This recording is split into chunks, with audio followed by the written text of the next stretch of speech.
तो NEET paper leak पर अब लड़ाई सिर्फ परीक्षा की नहीं बल्कि संसद बनाम सड़क की हो गई। एक तरफ प्रधानमंत्री मोदी सख्त कानून लाने का भरोसा दे रहे हैं, दूसरी तरफ राहुल गांधी शिक्षा मंत्री के इस्तीफे तक संसद न चलने देने की बात कह रहे हैं। और ऐसे में बड़ा सवाल यही है, क्या छात्रों से जुड़ा कानून राजनीतिक टकराव की भेंट चढ़ जाए?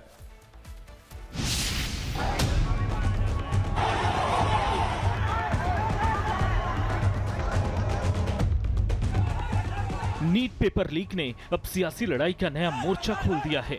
सरकार लीक माफिया के खिलाफ सख्त कानून लाने की तैयारी में है, तो विपक्ष इस पर भी राजनीति से बाज नहीं आ रहा है।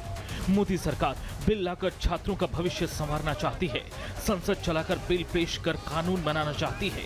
विपक्ष है कि वो संसद में नहीं सड़क पर इंसाफ चाहता है।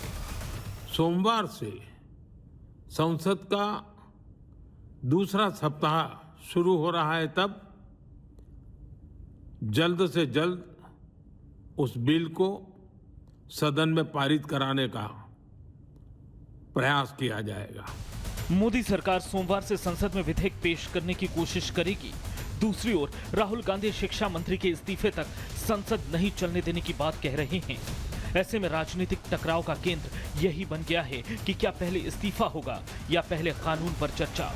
23 जुलाई की रात पेपर लीक मुद्दे पर विपक्ष ने मार्च निकाला, जिसमें छात्रों पर लाठीचार्ज का विरोध किया, मोबाइल टॉर्च जलाकर प्रदर्शन किया और साथ ही शिक्षा मंत्री के इस्तीफे तक संसद नहीं चलने की चेतावनी दे डाली। The Modi government is assassinating democracy in India, is brutalizing students, is beating students. The opposition is not going to accept this. We are with the students, and Mr. Narendra Modi has to remove. How long you continue here? He has to remove the education minister, and he has to apologize. सरकार छात्रों को न्याय दिलाने में लगी है, paper leak पर bill लाकर कानून बनाने में जुटी है, लेकिन राहुल को संसद पर यकीन नहीं है। वो सड़क पर इंसाफ चाहते हैं, छात्रों के कंधे का सहारा लेकर सियासत करने में लगे हैं। अब ऐसे में सवाल है कि अगर संसद नहीं चलेगी तो बिल कैसे पेश होगा और कब पास होगा, और अगर बिल पास नहीं हुआ तो कानून नहीं बनेगा। जिन छात्रों के हित की बात राहुल कर रहे हैं, संसद की कार्यवाही न चलाकर वो छात्रों का ही अनहित नहीं कर रहे हैं। इस बीच सरकार ने प्रशासनिक स्तर पर भी बड़ा कदम उठाते हुए उच्च शिक्षा विभाग के सचिव विनीत जोशी का तबादला कर दिया और नरेश पाल गंगवार को नई जिम्मेदारी सौंपी। सरकार इसे परीक्षा व्यवस्था में जवाबदेही और सुधार की दिशा में उठाया गया कदम बता रही है।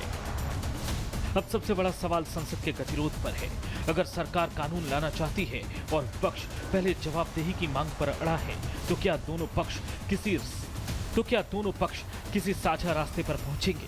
क्योंकि पेपर लीक पर सख्त कानून तभी बनेगा जब संसद में इस पर चर्चा होगी और विधेयक पारित होगा। Bureau report, Republic Bharat.